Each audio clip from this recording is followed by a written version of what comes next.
I was totally amazed that an illegal substance that to me was garbage was helping me medically. I was bedbound for about 5 years. I couldn't hold a job. I had to quit school. I was near death. I believe that medical marijuana saved my life. I see it as a kind of wonder drug of our time. What this really is the marijuana legalization lobby taking advantage of sick patients. Legitimate sick patients need legitimate medications. It's medicine.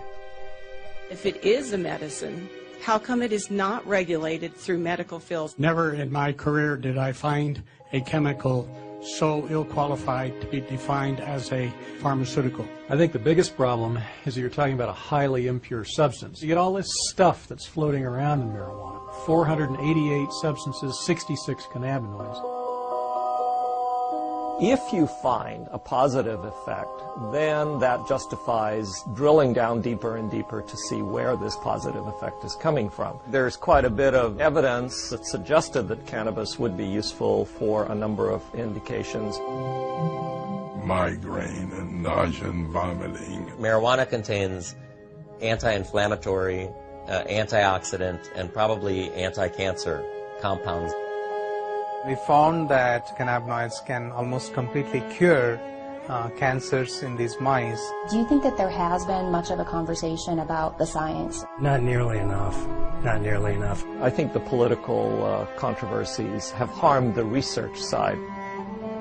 You would think that our policies in this country should be driven by science, but I think for the most part they're not.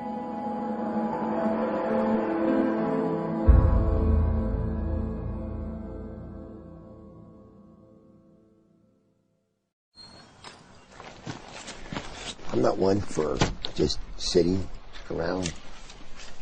I got to be out, and it's outdoor stuff. I'm not much for going to a gym to work out. My physical exercise, I have to be outdoors doing it. For Point Hatfield, the mountains and rivers of Montana have always been a certain kind of therapy. Running and river guiding in the summer and teaching backcountry skiing in the winter have helped him through life's many difficulties. But the greatest challenge of his life took the outdoors away from him. It was like 2 days after New Year's. It just dumped 2 feet of snow, and a group of us skied from Mammoth down to Gardner after work, and we went out for dinner. And when we were sitting having dinner, I just went like this, and there's a lump there. I had a radical neck discectomy. So they cut out this side of my neck. They took out the cleidosterniomastus muscle and all the lymph nodes. But the cancer came back. 2 more tumors and another surgery later, it was clear Hatfield would have to endure chemotherapy and radiation. Chemo and radiation were horrible, literally horrible, because I was throwing up almost all day long, every day. It zapped every ounce of life I had in me, just about. I was just hanging on by a thread. Just like he used to, Hatfield turned to the outdoors for comfort, trying to ski a small hill in his backyard. So I got 2 runs of 2 turns in, and then that's all I could do, wake me out. 2 days after that, I went cross-country skiing with my wife, and I was able to do about a mile. That's all I could do. I was exhausted. Then after the 3rd round of treatment, I couldn't do anything. Hatfield's athletic frame melted from 160 pounds of muscle to barely 124 pounds. I used to have 15-inch arms, biceps. They went down to 9 inches. I used to have thick legs. I'm skinny now. I'm not used to being skinny. Are there things that you know that kind of trigger your nausea and things like that? No, it just comes. Just like that, it just comes. And we've used the other anti-nausea medications with you. I was on Ativan. I was on Zoloft. I think Zofran too. And there was a couple of steroids that I wore a patch with. think there was a couple other drugs, too, that they tried. Dr. Jack Hensold is Hatfield's oncologist. He says these are common anti-nausea medications that work for most patients. We have very good anti-nausea medications now, and you know, I make a little bit of an advertisement for that right now. People don't get sick on chemotherapy as they used to because the standard anti-nausea medications are so good. But Point Hatfield wasn't one of those patients. It just did not work. Not at all? Not at all. Didn't alleviate anything. So what was the next step? Well, then Dr. Hensold asked me if I would be willing to try medical marijuana. I said, I'll try anything. We've had patients who've tolerated very well, and it's done some really good things for them. Even though Hatfield had his doctor's blessing, he still needed the green light from Wendy Gwenner, the hospital's oncology social worker. We had a fair number of patients who came out of the woodwork who probably were users anyway and said, well, gosh, I've got cancer. Can I get a card? And the answer is no, you can't. Gwenner carefully evaluated Hatfield's case, just like she does with every patient, before signing off on the medical marijuana recommendation. We have to be screening you and making sure that we've used appropriate medications as first-line treatment if our antiemetic medicines have not worked well, and we've gone through our cadre of medicines, then we would go to medical marijuana. After I got the medical marijuana, it just alleviated so much of that sick, pukey feeling, and alleviated the throwing up. Immediately? Immediately. Wow. Immediately. It's like it was a godsend. It was a wonderful thing. Because that throwing up all the time is not good. Right, right. I believe that the medical marijuana saved my life. I couldn't eat anything, couldn't swallow, and I just think it saved my life. 5 years after he was first diagnosed, Hatfield is cancer-free and enjoying Montana's beauty again. Nowadays, he says the beauty isn't the only thing he loves about this state.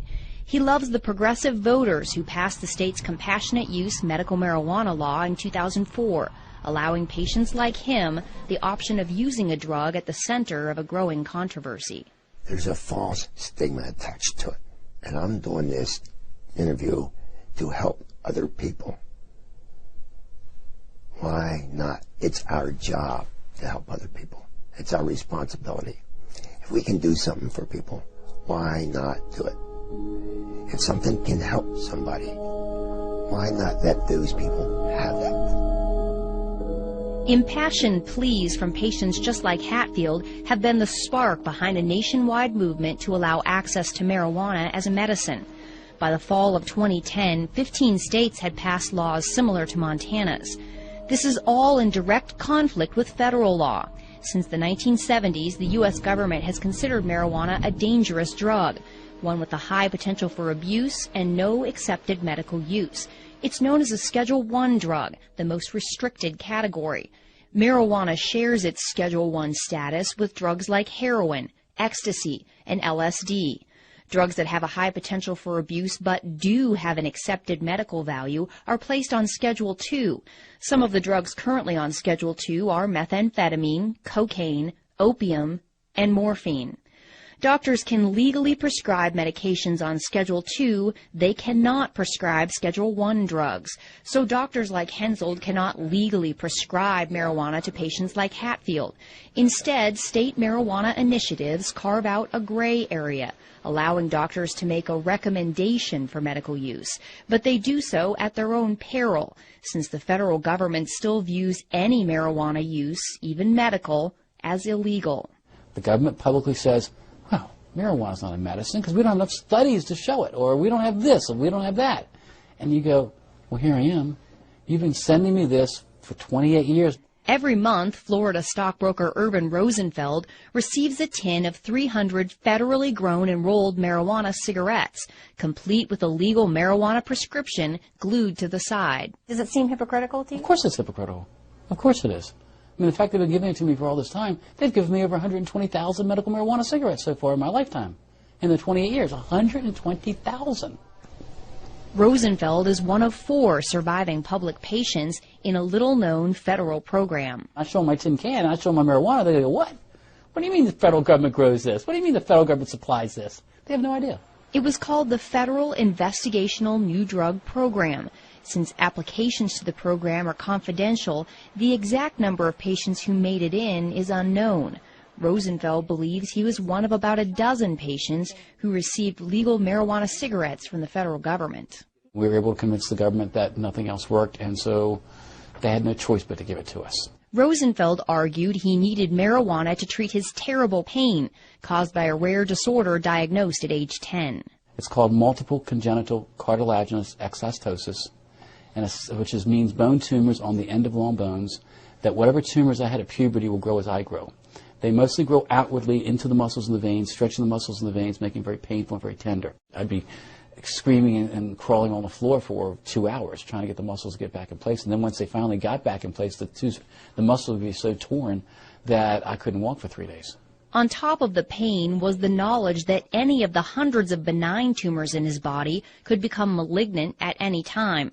Rosenfeld spent his youth and teen years on synthetic morphine, muscle relaxants, and sleeping pills. By age 20, he was taking more than 200 pills a month, and he was a vocal critic of illegal drugs. I hear kids talk about drugs and things like that, and I go, why are you doing drugs? I mean, look at all I have to do. You'd be thankful you're healthy. Even so, Rosenfeld finally gave in to peer pressure and tried marijuana in college. He says he didn't feel anything and decided the drug was useless and that his friends were just imagining they were high. But a strange thing happened one night while smoking marijuana and playing chess with a friend. Rosenfeld did something he hadn't done in years. He sat comfortably for 30 full minutes. I thought, well, wait a minute. In what way did I take all the narcotics and drugs I had to allow me to sit? And I thought, gee, I haven't taken a pill in 6 hours. Well, then how can I sit? And just then, it was my turn with the joint. They handed me the joint. I looked at this piece of garbage, because to me it's all it was. I said, this is the only thing I've done differently. I've smoked this garbage. I wonder if there's any medical benefit to this garbage. Rosenfeld had stumbled onto another potential medical use for cannabis, chronic pain. When he joined the federal program in the 80s, he became one of a rare group of medical marijuana patients, patients who could speak openly without fear of arrest about its medical benefits. Their stories added some legitimacy to an expanding body of anecdotal evidence. Medical marijuana has grown to a point where the government looks foolish saying it's not a medicine. It is a medicine. 82-year-old retired Harvard professor Dr. Lester Grinspoon is well-versed in the anecdotal evidence surrounding medical marijuana. He's told Urban Rosenfeld's story along with many other patients' stories in his book Marijuana, the Forbidden Medicine. His opinion of cannabis has come a long way since he first began investigating it as a young assistant professor of psychiatry at Harvard in the late 60s. Back then, he certainly did not see it as a medicine. Could only see from my ivory tower that lots of people were using marijuana. I had a concern that marijuana was a terribly dangerous drug. And why wouldn't he? The 1930s era film Reefer Madness was a dramatic manifestation of government and media claims about the dangers of marijuana. The film portrays marijuana smokers as delirious, insane, even homicidal. Dr. Grinspoon was gravely concerned, and he wanted to give young students the proof that marijuana was hurting them. I went into the library and started to look at this. I wanted to provide a scientific and medical basis for the prohibition. What was the government standing on and saying that this was a dangerous drug? Psychotic reactions can happen. Marijuana is now known to initiate depressive episodes, delusional episodes, manic episodes, and even psychotic episodes. Dr. Eric Voth is an internal medicine physician and an addiction and pain specialist in Topeka, Kansas. He's also the chairman of the Institute on Global Drug Policy and has advised former presidents Reagan, Bush Sr., Bush Jr., and Clinton on drug policy. A critic of medical marijuana, he says one of his biggest concerns is the risk of mental illness, especially schizophrenia. There are clearly patients where it kind of uncaps the psychosis. Schizophrenia is a form of a psychotic illness, and uncapping it in people who didn't know they had it. There have been episodes, again, of people who have sort of uncapped and continued schizophrenic that did not have it ahead of time. Indeed, research has shown a connection between marijuana use and schizophrenia. There is also great concern over marijuana use in teens and young adults because their brains are still developing. But it's still unclear whether marijuana causes mental illness or someone with a mental illness is more likely to use marijuana. As a psychiatrist, Dr. Grinspoon's expertise was in schizophrenia, and he strongly disagrees with critics who say marijuana may trigger the disease. I think that is absurd. If you just take the fact that schizophrenia, the frequency of schizophrenia is about 1% the world around. Now, you would expect with a drug that's used as often as it is, you would expect that there'd be a little bleep in this. It doesn't change a bit. It hasn't changed. In fact, you can find as much literature about how cannabis is useful to schizophrenic patients as it's harmful. Dr. Grinspoon could not find evidence to back up the government and media reports that marijuana use leads to drug-induced violence,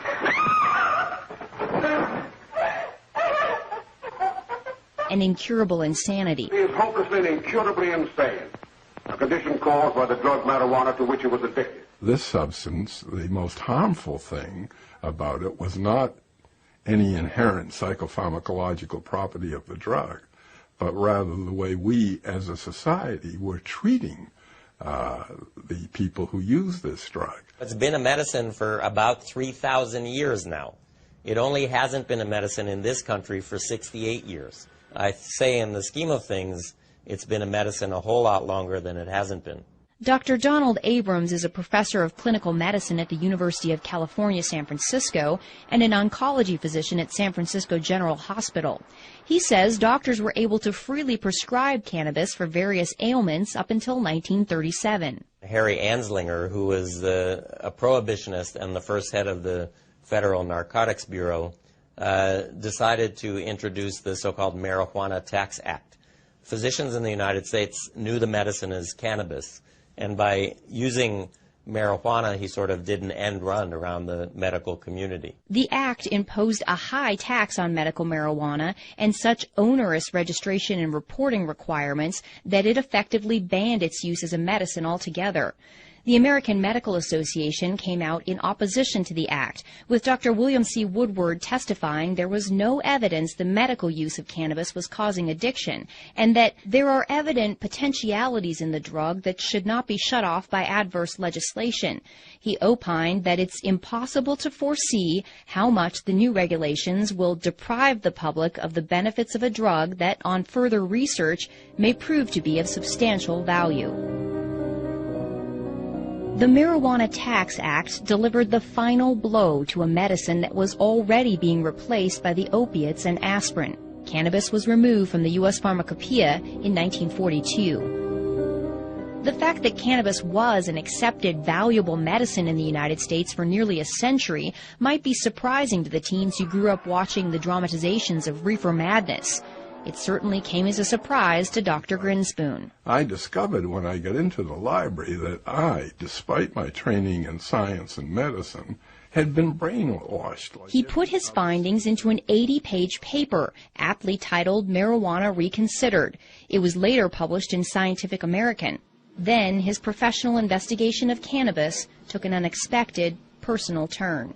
His son Danny, suffering from childhood leukemia, had begun chemotherapy. The chemotherapeutics that he had to receive were just devastating to him in terms of the nausea and vomiting. It's a nausea that goes right down to your toenails. I mean, it's really beyond description. Even with all his prior research, Dr. Grinspoon still had no idea that marijuana might be able to stop Danny's chemotherapy-induced nausea. One night at a dinner party, an oncology doctor who had read his paper on marijuana related the story of a 17-year-old with leukemia who used marijuana to treat his terrible nausea. On the way home from there in the car, my wife, Betsy, asked me, don't you think we ought to get a little bit of marijuana for Danny the next time he gets... And I said, I'm almost ashamed to say this. I said, no, that would be breaking the law, and I don't want to offend the physicians, who are taking care of him. So I was against it. She's a rather plucky woman, and next time he came in for his chemotherapy, she went up to the Wellesley High School parking lot, and they found his friend Mark, and asked him if Mrs. Grinspoon, wanted a little bit of marijuana. When Dr. Grinspoon showed up for Danny's chemo treatment, he was surprised to find his wife and Danny so relaxed. They were joking, and he was smiling, and no problem. He got on the gurney, had the injection, and whereas before, with this particular chemo, he became nauseous, felt awful right away, and the race to get home before he started to vomit, and then in a bed with a bucket at his side there until it was just dry heaves. That day, he got off the gurney, he said, "Hey, Mom, there's a sub sandwich on Brookline Avenue, I noticed. Could we get a sub on the way home?" When he discovered Danny had smoked marijuana, Dr. Grinspoon was not angry. He was relieved. And I called the doctor, the attending who was taking care of him, and I said, I'm not going to stand in his way doing this again. He said, don't. And don't have him do it in the parking lot. I want to see this myself. And so it went. He never had any difficulty with nausea and vomiting. With the further treatments for as long as he lived, he was free of that anxiety. And I can tell you, it was not only a relief for him, it was a relief for his parents and his siblings. It was a godsend. Not surprisingly, Dr. Grinspoon has become an ardent supporter of legalizing marijuana for medical use. People who suffer from these symptoms and syndromes, depending on just how serious they are, that's always accompanied by anxiety. And to take and artificially impose another level of anxiety, the anxiety involved in doing something which is illegal, for which you can be punished, is cruel. By the 1980s, scientific interest in cannabis had begun to catch up with the personal experiences. According to a 1982 United States Institute of Medicine report, Marijuana and Health, the preliminary research coupled with anecdotal evidence warranted a closer look at medicinal cannabis. The report also found that marijuana attacks diseases and symptoms differently than other drugs. This offered the tantalizing possibility for drug companies to develop new, novel drugs out of the chemicals in the marijuana plant. The Institute of Medicine called for more research on these chemicals, known as cannabinoids. Even with this encouragement, research on cannabis failed to flower. There aren't many scientists or clinical investigators who are particularly interested in doing research in medical marijuana because it's such a hassle. Marijuana's Schedule I status means Dr. Abrams has to get approval from more than a half dozen regulatory bodies before he can start a cannabis medical trial. There are so many roadblocks that you have to go through. Marijuana is an illegal substance that I think a lot of investigators and even organizations just don't want to get involved in something that is so controversial. Dr. Igor Grant is a professor of psychiatry and the director of the California-based Center for Medicinal Cannabis Research.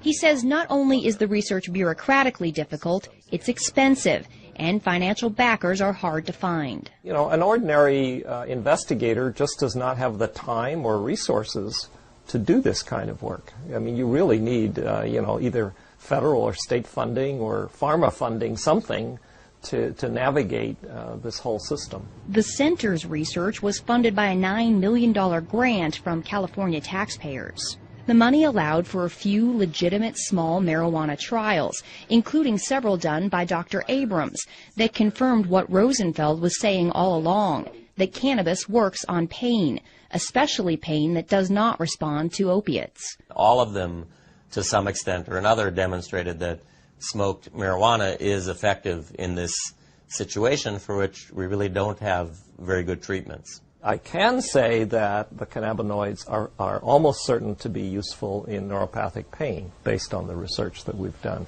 But even when researchers get significant results like this, Dr. Abrams says cannabis research can still be an academic dead end. When I submit it for publication, I have found what I perceive to be a publication bias, that people are not particularly interested in publishing data suggesting that marijuana might have some benefits.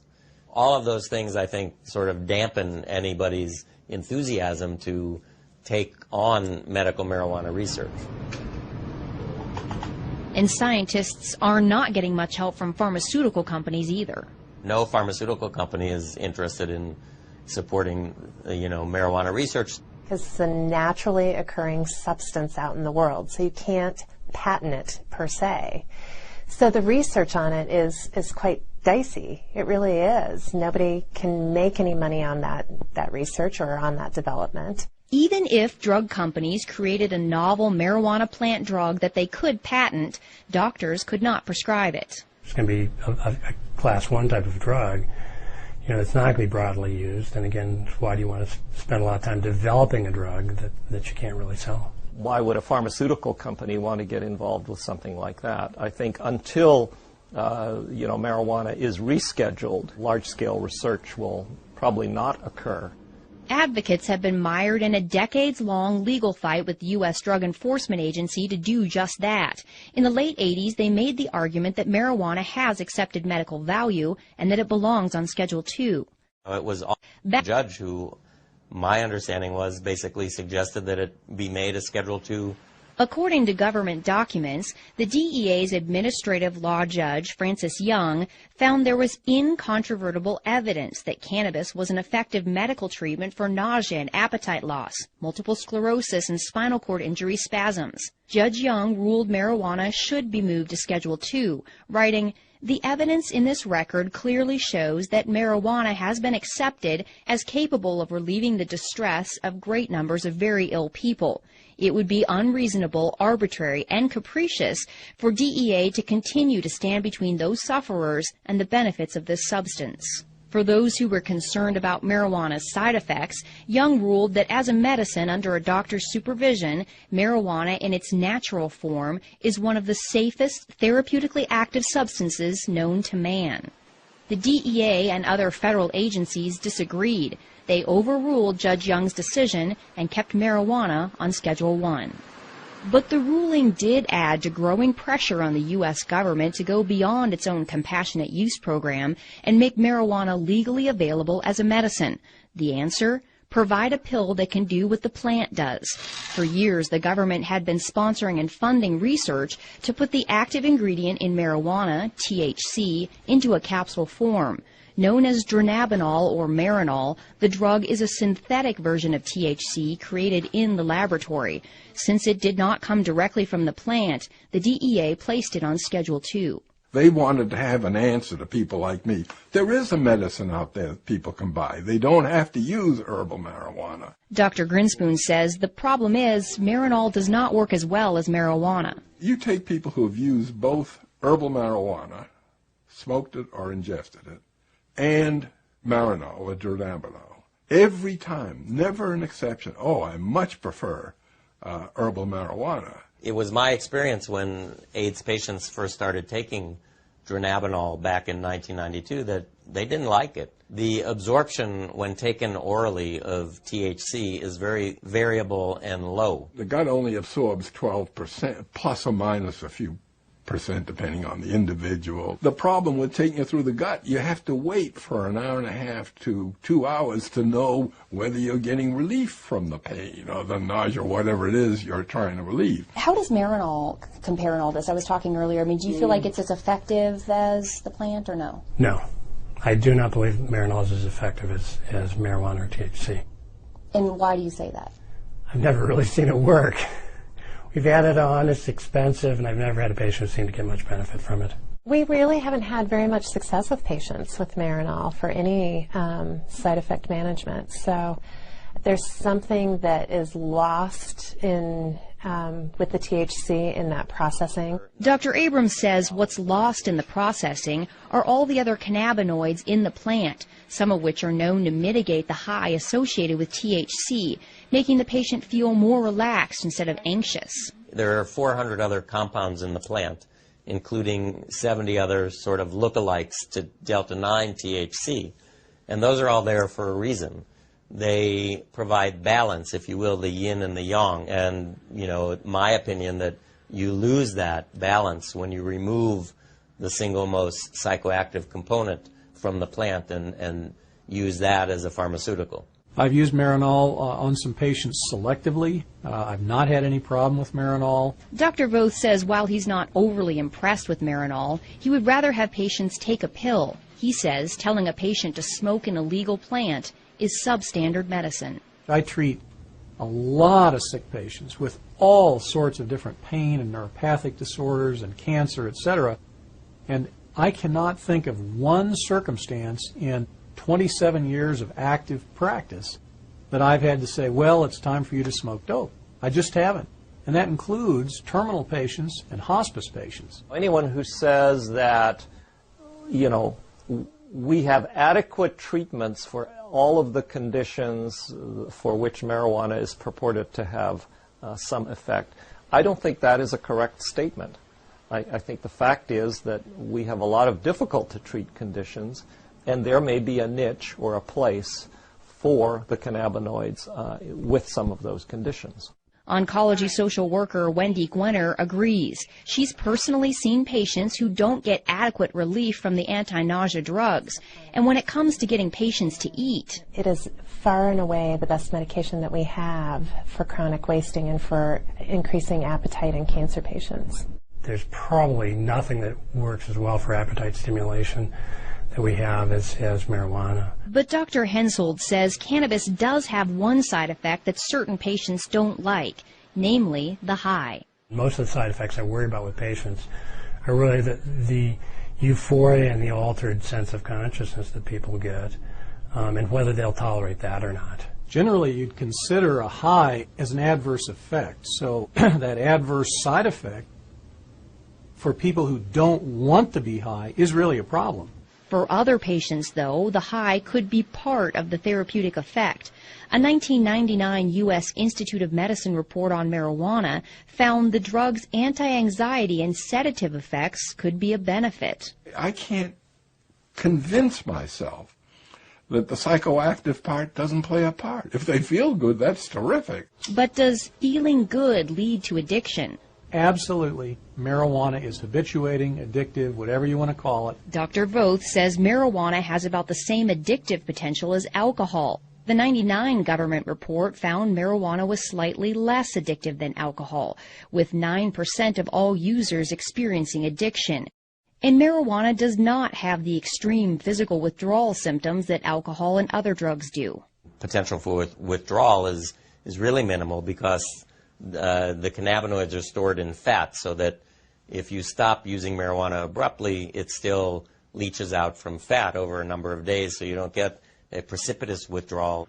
Regardless of the mild withdrawal symptoms, Dr. Voth believes marijuana's side effects and its addictive potential are just a few of the factors that make it unattractive for drug companies to research. I think it's very unlikely that marijuana will ever make it through the FDA. It's the fact that you're smoking dope, that you're smoking a plant. You're smoking something with 488 substances in it. So there's the rub. Schedule I is a side issue. It may chill things a little, but it's really that you're looking at smoking dope as a medication. Dr. Voth is not the only one concerned about smoking. The 1999 Institute of Medicine report says smoked marijuana is a crude THC delivery system that also delivers harmful substances. There's a lot of things that have hit the literature that have talked about head and neck tumors, for instance, oral tumors, lung cancers even. The Institute of Medicine found that marijuana smoke can deposit up to 4 times the amount of tar in the lungs of a cannabis smoker as a tobacco smoker. Studies have also shown that marijuana smoke contains higher concentrations of the same carcinogens found in cigarette smoke. While scientists are concerned these factors may lead to lung cancer, they still have not found definitive proof, and patient Point Hatfield says smoking is worth the risk. The thing about smoking the marijuana is it's immediate. You don't wait 20 minutes or half an hour or whatever. It's immediate. And for me, immediate relief was a blessing. When you smoke cannabis, by the way, the peak concentration in the bloodstream occurs in 2.5 minutes. When it goes through your lungs, it goes into the right side of the heart, into the left side of the heart, and then right up to the brain. Most people prefer the inhalation method because they can better titrate when the effect comes on, how long it lasts. Dr. Grant says until someone comes up with a fast-acting inhaler, smoking may be their best option. I'm not sort of in the camp of people who say, well, I grant you marijuana may work, but it's absolutely unacceptable because it's smoked. I don't think that's right. Do you worry about patients smoking? I don't. I look at the cost benefit. The cost of having untreated cancer would be far outweigh whatever carcinogens might be introduced to the lungs. Even Irvin Rosenfeld, a patient who smokes 10 to 20 marijuana cigarettes a day, doesn't waste any time worrying about the smoke. No. Why not? First of all, I have over 200 tumors in my body that could go malignant. I should live so long as to die of lung cancer. Okay. A 2006 lung cancer study funded by the National Institute on Drug Abuse gives Rosenfeld even more to smile about. Researchers unexpectedly found that chronic, heavy marijuana smokers not only had no increased risk of developing lung cancer, but they actually had a decreased risk. Marijuana contains anti-inflammatory, antioxidant, and probably anti-cancer compounds in it.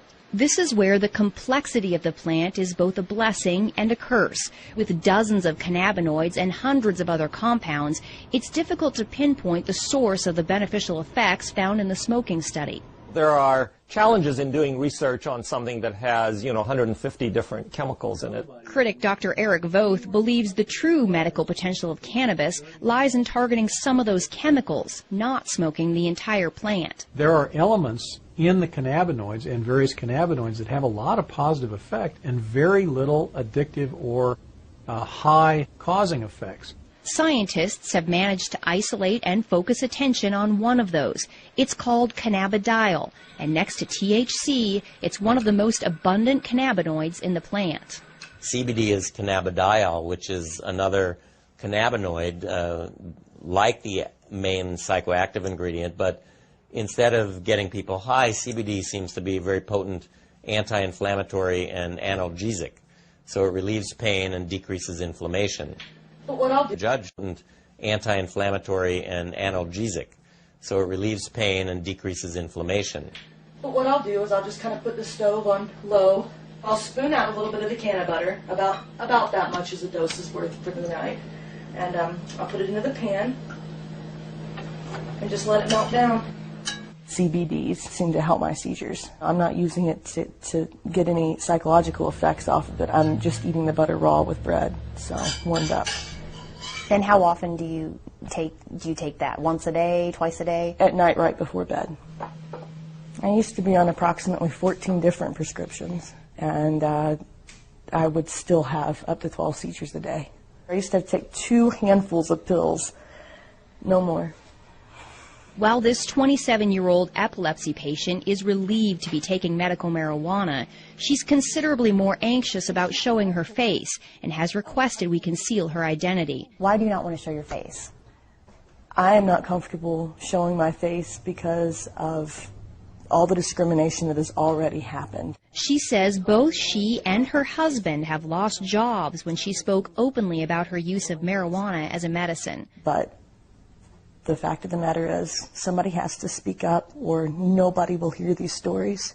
She chose to tell us her story in her artist's studio. Here, she creates much happier works than she did even a few years ago, when her self-portraits plainly showed the toll epilepsy had taken since she was diagnosed at 15. I've taken pretty much every anti-epileptic on the market, and some with a little bit more success than others. Some of the medicines I was on had nothing to do with epilepsy, and the doctors put me on them to help me sleep or to help with my anxiety issues. The seizures were so bad I needed to be sedated heavily to sleep. The depression gets worse the more you're sedated. Despite the constant seizures and depression, she graduated high school and was accepted into a private women's college to study psychology and fine arts. The seizures were so intense by my early 20s that I couldn't stay in class. And as the stress of exams would come closer, that would trigger seizures. She had to withdraw from college just a handful of credits short of graduation. The seizures were so bad and the medication so debilitating that getting a job wasn't even an option. She was bedbound for years while the epilepsy ruled her life. My husband would have to call me, 25 times a day from work just to make sure I was still breathing okay. I could not shower by myself because if I slipped and fell, it only takes a half inch to drown. So we were living on pins and needles with me having that many. That's when she decided to move to a state with a medical marijuana program. She had read stories about its potential to treat epilepsy, and she wanted legal access to it. How did that impact your seizures? They started slowing down. I had to build it up in my system, and it wasn't until I started ingesting it that they really stopped completely. The potential of the CBDs in marijuana to mitigate epileptic seizures is not new. Scientists who put together the 1982 U.S. Institute of Medicine report found substantial evidence from animal studies to indicate that cannabinoids are effective in blocking seizures and that there is strong support for further investigation into the utility of CBD in human epilepsy. The subsequent 1999 Institute of Medicine report was less enthusiastic, saying the solid scientific evidence still isn't there yet, and it was unlikely to be a fruitful area for drug research. I'm not waiting for the FDA approval to come through. I know how it affects my body, and that's one thing that I've learned through taking prescription drugs all these years. I have to know how this stuff is going to affect me, not what somebody else says it does for them. Not only has it completely stopped her seizures, but she says something in the plant works for her anxiety, depression, and insomnia too. So she sees the scientifically undesirable cornucopia of substances in the plant as a benefit, not a detriment. The fact is it works. It works better than anything I've ever tried, any pill I've ever taken. The cannabinoids have multiple actions. It's not just on pain, or in her case, maybe anti-epileptic action, but for many people, they have a sedative and anti-anxiety effect and so forth. I'm a cancer doctor, and I often suggest to my patients that they consider marijuana for their loss of appetite, nausea, pain, depression, and insomnia. It's one medicine they could use instead of 5. Critics of medical marijuana are highly skeptical of claims it can treat just about everything. How is it possible that one plant has the potential to treat so many different ailments? Intriguing answers started appearing in the early 90s when researchers pinpointed receptors in the brain and the body that bind with the cannabinoids. Receptors can be described as locks on the surface of a cell, and when the correct key binds with the correct lock or receptor, it opens the door and delivers messages. Sometimes the message is that the body is feeling pain. Other times the message may be that there's an invader and the immune system must attack. Scientists located 2 receptors, cannabinoid receptors, one called the CB1 receptor, mainly in the brain, and the other is the CB2 receptor, which is mainly in cells of the immune system. The CB1 receptors are extremely abundant in the brain, but they're also found all over the body in the major organs, the heart, the liver, kidneys, and pancreas. After finding all these locks that accepted the cannabis key, researchers made the next big discovery. The human body makes its own cannabinoids, called endocannabinoids. We have this whole elaborate system where we have these receptors in our brain and in our immune system, and these circulating chemicals that we produce ourselves that really are very, very similar to the chemicals in the marijuana plant. The only difference is that the endocannabinoids that we produce are in such small quantities, and they're also rapidly degraded, so that therefore we are not high all the time, or we don't have that feeling of euphoria all the time. Dr. Prakash Nayagarkatti is a professor of pathology and microbiology at the University of South Carolina. For the last decade, he's been doing research on what's become known as the human endocannabinoid system. The precise functions of the endocannabinoid system is still being understood, actually. The discovery of the system, however, is already revealing clues that have bolstered the personal stories of relief. The areas of the brain that control nausea and vomiting, chronic pain, and epileptic seizures all have cannabinoid receptors. What do these things do? Well, in the brain and the nervous system, the cannabinoid system seems to exert kind of a dampening effect. It's kind of an internal, I like to think of it as a neurological shock absorber. And when they looked in other animals, they found these receptors were present in basically all animal species. So why do dogs and monkeys, for example, need to have cannabinoid receptors? They must be playing a very critical role in trying to maintain some of the physiological functions. The whole development of the fact that there are cannabinoid receptors in endocannabinoids has really given drug companies and pharmaceutical investigators a lot of opportunity to try to manipulate the body's own cannabinoid system. That's because now they can create synthetic drugs that target the receptors instead of taking chemicals from the plant. By avoiding the plant, they get around the controversies and complications of its Schedule I status.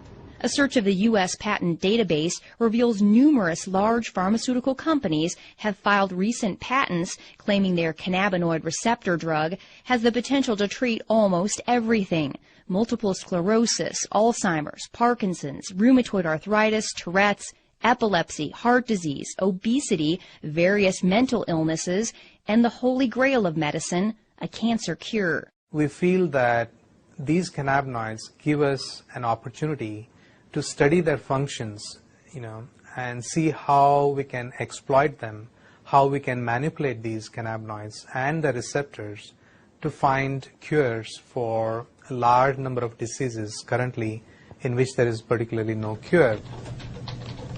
As an immunologist, Dr. Nayagarkatti and his researchers at the University of South Carolina are exploring the impact cannabinoids and the CB2 receptors have on the human immune system. Both U.S. reports on marijuana found the cannabinoids do suppress the immune system, and previously this was seen as a concern. But Dr. Nayagarkatti believes tamping down the immune system could be a good thing. Is a concern, but Dr. Nayagarkatti believes tamping down the immune system could be a good thing. There are about 80 different autoimmune diseases, and basically autoimmune diseases are triggered by your immune system going haywire, getting hyperactivated and destroying certain cells and certain tissues. In multiple sclerosis, for example, the immune system suddenly begins attacking the brain and the spinal cord. Rheumatoid arthritis and lupus are similar diseases caused by the chronic inflammation associated with an immune system gone amok. The cannabinoids dampen down response to bacteria or foreign agents or injury to tissues. A lot of scientists and researchers are interested in those properties of the cannabinoids, in trying to see how we can suppress the immune response in autoimmune disease conditions. For Dr. Nayagarkatti, the research has gone far beyond treating inflammatory problems. He's narrowing in on the potential of cannabinoids to kill immune cells that have mutated and become cancerous. Once they become cancerous, they no longer die a normal cell death. Instead, they begin growing and spreading uncontrollably. We were one of the first labs to demonstrate basically that not only the immune cells, the normal immune cells express these cannabinoid receptors called the CB2 receptors, but also that when these immune cells get transformed and they become cancer, to our surprise, we found that these cancer cells continue to express these CB2 receptors. This was an exciting discovery because the CB2 receptor can act like a target for the cannabinoids. Once they bind with the receptor, they can tell the cancer cell to die.